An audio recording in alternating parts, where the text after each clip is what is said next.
तुम्हें कर्म करने से रोकने का अधिकार नहीं है, लेकिन फल के बारे में सोचने का अधिकार नहीं है। श्री कृष्ण का यह उपदेश हमें यह सिखाता है कि हमें अपने कर्मों पर पूरा ध्यान देना चाहिए और उनके परिणामों को भगवान के हाथों में छोड़ देना चाहिए। कभी कभी हम जितना प्रयास करते हैं उतना हमें फल नहीं मिलता और हम निराश हो जाते हैं, लेकिन कृष्ण कहते हैं कि कर्म करना हमारी जिम्मेदारी है और फल तो भगवान के हाथ में है। यह उपदेश हमें यह सिखाता है कि भाग्य पर कोई भी शक नहीं करना चाहिए। यदि हम ईमानदारी से, लगन से और पूर्ण निष्ठा से अपने काम करते हैं तो भगवान हमें कभी निराश नहीं करेंगे। भगवान हमारी मेहनत को देखते हैं और समय आने पर हमें उसका उचित फल जरूर देंगे। इसलिए हमें अपने कर्मों से कभी भी पीछे नहीं हटना चाहिए, चाहे परिणाम जैसे भी हों। तुम्हारी अपनी शांति और सुख तुम्हारे अंदर ही है। श्री कृष्ण के उपदेशों में सबसे गहरे और प्रभावशाली उपदेशों में से एक यह है कि हमें अपने अंदर के दुर्गुणों और नकारात्मक विचारों से मुक्त होना चाहिए। जीवन में हर किसी के पास दुख और तनाव आते हैं, लेकिन अगर हम खुद को शांति और संतुलन के साथ देख सकते हैं तो हम जीवन की कठिनाइयों का सामना सरलता से कर सकते हैं। कृष्ण ने कहा, जो भीतर से शुद्ध है वही बाहर भी शांति और सुख पाएगा। यह उपदेश हमें यह बताता है कि अगर हम अपने भीतर के गुस्से, डर और क्रोध से मुक्त हो जाएं, तो हमें बाहर की दुनिया में भी शांति मिलेगी। हमारे भीतर जितना शांति और आत्मविश्वास होगा, बाहर की दुनिया भी उतनी ही शांति से भरी होगी। कृष्ण ने हमें यह समझाया कि असली शांति अंदर से शुरू होती है और हमें अपने भीतर की ताकत को पहचानना चाहिए। जो भगवान के प्रति समर्पण करता है वह कभी अकेला नहीं होता। जीवन के हर संघर्ष में कृष्ण ने हमें यह सिखाया कि भगवान पर भरोसा और समर्पण ही हमारी सबसे बड़ी शक्ति है। जब हम अपने जीवन में भगवान के प्रति पूर्ण समर्पण और भक्ति रखते हैं तो भगवान हमारे साथ रहते हैं और हमें हर स्थिति से बाहर निकालने की शक्ति देते हैं। कृष्ण ने कहा, मुझे अपने हृदय में स्थान दो और मैं तुम्हारे सभी कष्टों को दूर कर दूंगा। जब हम भगवान पर विश्वास करते हैं और अपने जीवन को उनके हाथों में सौंपते हैं तो भगवान न केवल हमारे दुखों को कम करते हैं बल्कि हमें अपने जीवन के उद्देश्य को भी पहचानने में मदद करते हैं। यह उपदेश हमें यह सिखाता है कि भगवान का साथ कभी नहीं छोड़ना चाहिए। चाहे जो भी हो, भगवान हमेशा हमारे साथ हैं और उनका मार्गदर्शन हमें हर कठिनाई में मिलता है। अपनी आत्मा को पहचानो और संसार की माया से मुक्त हो जाओ। श्री कृष्ण का अंतिम उपदेश बहुत गहरा और जीवन बदलने वाला है। उन्होंने कहा कि हर व्यक्ति का असली उद्देश्य अपने आत्मा को पहचानना और संसार की माया से मुक्त होना है। जीवन की कठिनाइयों में हम अक्सर भौतिक सुखों के पीछे भागते हैं, लेकिन कृष्ण ने हमें यह सिखाया कि असली सुख आत्मा की शांति में है और जब हम इस शांति को पा लेते हैं तब हमें जीवन की हर समस्या हल होती हुई नजर आती है। कृष्ण का उपदेश हमें बताता है कि जब हम अपनी आत्मा से जुड़ते हैं और भगवान के साथ अपने रिश्ते को मजबूत करते हैं तो हर कठिनाई और संकट हमारे लिए कोई मायने नहीं रखते। हमें अपने कर्म और भगवान पर विश्वास रखना है और यही विश्वास हमें जीवन के सभी संघर्षों से मुक्त करता है। श्री कृष्ण का गीता में दिया हुआ उपदेश जीवन में कठिन समय पर हमें न केवल मार्गदर्शन देता है बल्कि हमें अपने भीतर की ताकत और आत्मविश्वास को पहचानने की प्रेरणा भी देता है। भगवान के प्रति श्रद्धा, आत्मविश्वास, कर्म में निष्ठा और भक्ति के माध्यम से हम हर कठिनाई को पार कर सकते हैं। श्री कृष्ण का यह संदेश जीवन के हर पहलू में गहरा असर डालता है और हम सबके जीवन को श्रेष्ठ बनाने की शक्ति रखता है। शांति तब मिलती है जब हम अपने मन को नियंत्रित कर लेते हैं। जीवन में शांति का अनुभव तब होता है जब हम अपने भीतर के भ्रम और उलझनों से बाहर निकलते हैं। श्री कृष्ण ने अर्जुन को यह सिखाया कि हमें अपने मन और इंद्रियों को नियंत्रित करना चाहिए। जब हमारा मन अशांत होता है तो हम बाहर की दुनिया को भी अशांत महसूस करते हैं। इसलिए कृष्ण ने यह उपदेश दिया कि यदि हमें सच्ची शांति चाहिए तो हमें पहले अपने मन को शांति से भरना होगा। कृष्ण ने यह स्पष्ट किया कि हमारे शरीर की सबसे बड़ी कमजोरी हमारे मन में छिपी हुई है। अगर हम मन को शांत और स्थिर रख सकते हैं तो जीवन की किसी भी परिस्थिति में हम न केवल शांति महसूस करेंगे, बल्कि हमारी मानसिक स्थिति इतनी मजबूत होगी कि कोई भी परिस्थिति हमें झुका नहीं सकेगी। यही शांति है जो हमें भगवान के रास्ते पर चलने के लिए मजबूती देती है। संसार की माया अस्थिर है, असली सुख आत्मा में ही है। जीवन में हम जितने भी भौतिक सुखों का पालन करते हैं वे अस्थायी हैं। श्री कृष्ण ने संसार की अस्थिरता को पहचानने का उपदेश दिया। भौतिक सुख कभी स्थायी नहीं हो सकते।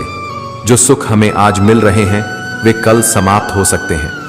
यही कारण है कि कृष्ण ने हमें यह समझाया कि हमें इन अस्थायी चीजों से जुड़ने के बजाय हमें आत्मा की शांति और भगवान के साथ अपने संबंध को मजबूत करने पर ध्यान देना चाहिए। जब हम यह समझ लेते हैं कि संसार के भौतिक सुख अस्थायी हैं, तो हम उन चीजों से चिपकने की बजाय जीवन की सच्ची खुशी को समझ पाते हैं। कृष्ण का यह उपदेश जीवन को सच्चे दृष्टिकोण से देखना सिखाता है, जिससे हम अपने अंदर की शक्ति और शांति को पहचान सकें। फल की चिंता छोड़कर केवल कर्म करते रहो। कृष्ण ने अर्जुन से कहा था कि हमें अपने कर्मों पर ध्यान केंद्रित करना चाहिए और उनके फल के बारे में चिंता नहीं करनी चाहिए। हम जो कर्म करते हैं वे ही हमारे जीवन का मार्ग तय करते हैं, लेकिन उनके फल का निर्धारण भगवान के हाथ में होता है। इसका मतलब यह नहीं कि हम कर्मों को छोड़ दें या निष्क्रिय हो जाएं, बल्कि इसका मतलब यह है कि हम कर्म करते रहें, लेकिन उनका फल भगवान पर छोड़ दें। कृष्ण का यह उपदेश हमें यह सिखाता है कि जीवन में हमें किसी भी प्रकार की चिंता से मुक्त रहकर अपने काम में पूर्ण निष्ठा से जुटे रहना चाहिए। अगर हम हर कार्य को सच्चे मन से करते हैं तो उसका परिणाम हमारे लिए सही होगा, चाहे वह हमें तुरंत दिखाई दे या नहीं। जो व्यक्ति खुद को जानता है वही संसार को जानता है। कृष्ण ने जीवन के संतुलन को समझाया और यह बताया कि जब हम अपने भीतर की एकता और संतुलन को पहचानते हैं तो हम बाहरी संसार को भी सही दृष्टिकोण से देख पाते हैं। जब हम खुद को समझते हैं, अपनी मानसिक स्थिति और भावनाओं को नियंत्रित करते हैं, तब हम दूसरों के साथ अपने रिश्ते भी मजबूत कर सकते हैं। यह उपदेश हमें यह सिखाता है कि जीवन में असली सफलता दूसरों से प्रतिस्पर्धा में नहीं, बल्कि खुद से सच्चे संबंध स्थापित करने में है। जब हम खुद को समझते हैं तो हमें दूसरों से कोई द्वंद्व नहीं होता, बल्कि हम सबके साथ सहयोग और एकता के साथ जीवन जीते हैं। भगवान का मार्गदर्शन हमें इस संतुलन को बनाए रखने में मदद करता है, जो हमें जीवन में शांति और समृद्धि देता है। सत्य और धर्म का पालन करना ही जीवन का उद्देश्य है। श्री कृष्ण ने गीता में कई बार सत्य और धर्म का पालन करने पर जोर दिया। सत्य का पालन करना कठिन हो सकता है, लेकिन यह जीवन का सबसे पवित्र मार्ग है। जब हम सत्य बोलते हैं और धर्म के मार्ग पर चलते हैं तो हमें जीवन में शांति और आंतरिक संतुष्टि मिलती है। कृष्ण ने अर्जुन से कहा था कि धर्म का पालन ही हमारे जीवन का सबसे बड़ा उद्देश्य है। हम सत्य के मार्ग पर चलकर ही अपने जीवन के उद्देश्य को पा सकते हैं। इसके लिए हमें न केवल अपने कर्मों पर ध्यान देना चाहिए, बल्कि अपनी सोच, वाणी और व्यवहार में भी सत्य और धर्म का पालन करना चाहिए। जब हम सत्य के रास्ते पर चलते हैं तो भगवान खुद हमारे साथ होते हैं और हमें हर कठिनाई से पार कराते हैं। जो अपनी आत्मा में सुख पाता है वही सच्चा सुखी होता है। सच्चा सुख बाहरी चीजों में नहीं है, बल्कि यह हमारी आत्मा में छिपा हुआ है। श्री कृष्ण ने हमें यह सिखाया कि जब हम अपने भीतर शांति और संतुलन पाते हैं तो हम बाहरी दुनिया के किसी भी संकट से प्रभावित नहीं होते। आत्मा में सुख प्राप्त करने का अर्थ यह है कि हम अपने भीतर भगवान का अनुभव करते हैं और उनके साथ गहरे संबंध में होते हैं। जब हम आत्मा के स्तर पर सुख का अनुभव करते हैं तो न केवल हम मानसिक शांति महसूस करते हैं, बल्कि हमारे हर कार्य में एक दिव्यता और श्रेष्ठता का एहसास होता है। यही वह सुख है जिसे हमें जीवन में प्राप्त करना चाहिए। जो आत्मा को पहचानता है वही सच्चे सुख और शांति को प्राप्त करता है। जीवन में बहुत अधिक अच्छा होना भी कई बार नुकसानदायक होता है। श्री कृष्ण भगवद गीता में कहते हैं, देखिए, यदि कोई व्यक्ति बहुत अधिक सरल, बहुत अधिक दयालु और बहुत अधिक समझौतावादी हो जाता है तो लोग उसे कमजोर समझने लगते हैं। यह संसार संतुलन पर टिका हुआ है। जैसे दिन और रात, सुख और दुख, सफलता और असफलता। अगर जीवन में केवल अच्छाई होगी लेकिन साथ में बुद्धिमत्ता और आत्मरक्षा नहीं होगी तो लोग उसका अनुचित लाभ उठाएंगे। आज हम समझेंगे कि कैसे श्री कृष्ण के उपदेशों को अपनाकर हम जीवन में सही संतुलन बना सकते हैं, आत्मविश्वास के साथ आगे बढ़ सकते हैं और हर कठिनाई का सामना कर सकते हैं। जीवन में कई बार ऐसे पल आते हैं जब हमें लगता है कि अब सब कुछ खत्म हो गया, लेकिन याद रखिए, श्री कृष्ण ने अर्जुन को भी यही सिखाया था कि परिस्थितियां चाहे कैसी भी हों, हिम्मत मत हारो। वन में एक विशालकाय हाथी रहता था। उसकी ताकत पर किसी को संदेह नहीं था, लेकिन जब भी कोई शिकारी आता वह डरकर भाग जाता। वहीं दूसरी ओर एक शेर था। वह आकार में हाथी से बहुत छोटा था, लेकिन उसमें आत्मविश्वास था। एक दिन जंगल में आग लग गई। हाथी दौड़कर भागा, लेकिन शेर अपनी गुफा में शांत बैठा रहा। हाथी ने पूछा, तुम डरते क्यों नहीं? शेर बोला, डर किस बात का? अगर आग यहां आएगी तो मैं उसे भी मात दे दूंगा। जीवन में भी ऐसा ही होता है। अगर आप खुद पर विश्वास नहीं करेंगे तो लोग आपको कमजोर समझेंगे। आत्मविश्वास ही सबसे बड़ी ताकत है। श्री कृष्ण गीता में कहते हैं, अर्थात कोई भी व्यक्ति एक क्षण भी बिना कर्म किए नहीं रह सकता। इसलिए हमेशा कर्म करते रहिए, मेहनत करते रहिए, डर को खुद पर हावी मत होने दीजिए। गुस्सा, लालच, अहंकार, ये तीन चीजें हमारी सफलता के सबसे बड़े दुश्मन हैं। अगर हम इन पर नियंत्रण नहीं रखते तो हम चाहे कितनी भी मेहनत कर लें, सफल नहीं हो सकते। एक बार की बात है, एक राजा बहुत गुस्सैल था। छोटी छोटी बातों पर वह लोगों को दंड देता। एक दिन एक साधु उसके दरबार में आया और कहा, महाराज, मैं आपको एक मंत्र देना चाहता हूं जिससे आपको कभी गुस्सा नहीं आएगा। राजा ने कहा, ऐसा कैसे संभव है? साधु ने कहा, जब भी गुस्सा आए पहले 10 तक गिने। राजा ने यह प्रयोग करना शुरू किया। धीरे धीरे उसने महसूस किया कि अब वह जल्दी गुस्सा नहीं करता। श्री कृष्ण गीता में कहते हैं, काम एष क्रोध एष रजोगुण समुद्भव महाशनो महापापमा विद्ये नमिह वैरिणम।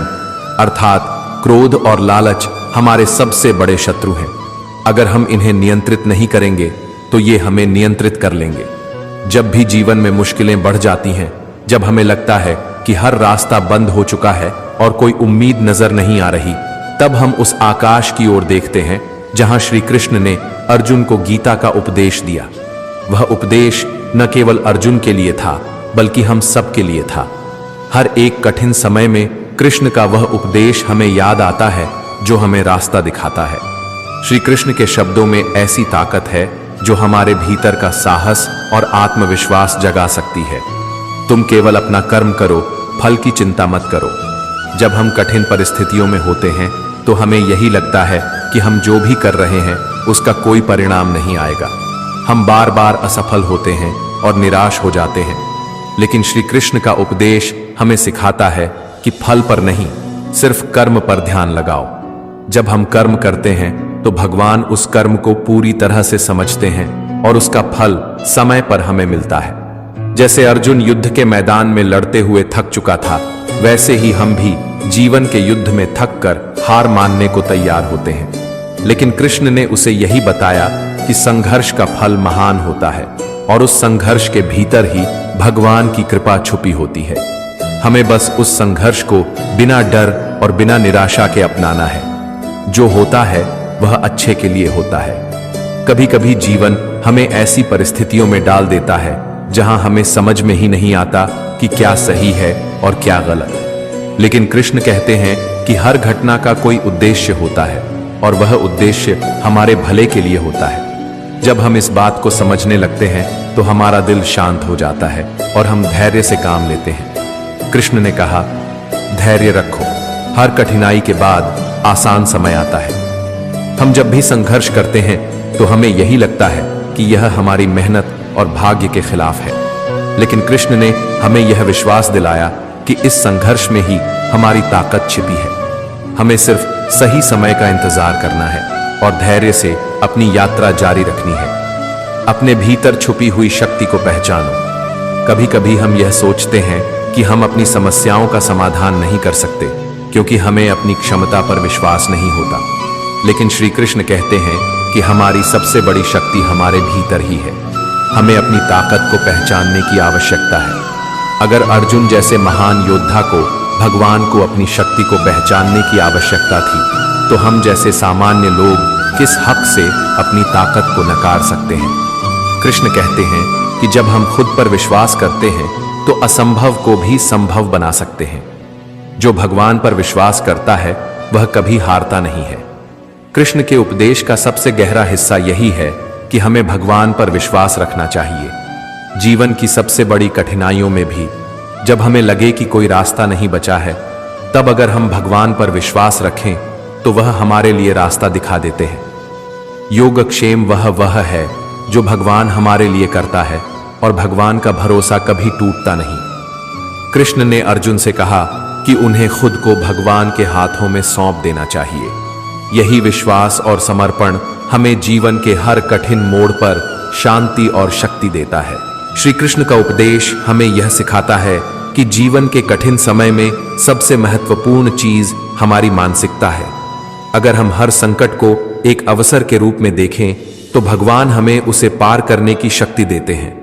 हमें बस अपने कर्म में विश्वास रखकर भगवान पर विश्वास बनाए रखना है।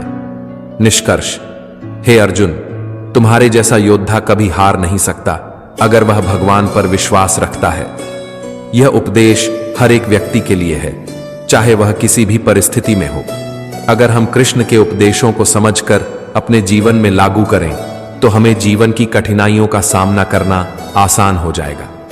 कृष्ण ने हमें विश्वास दिलाया कि हम हर परिस्थिति को पार कर सकते हैं अगर हमारा मन स्थिर और दृढ़ हो। तुम्हारा शरीर नष्ट हो जाएगा, लेकिन तुम्हारा आत्मा अमर है।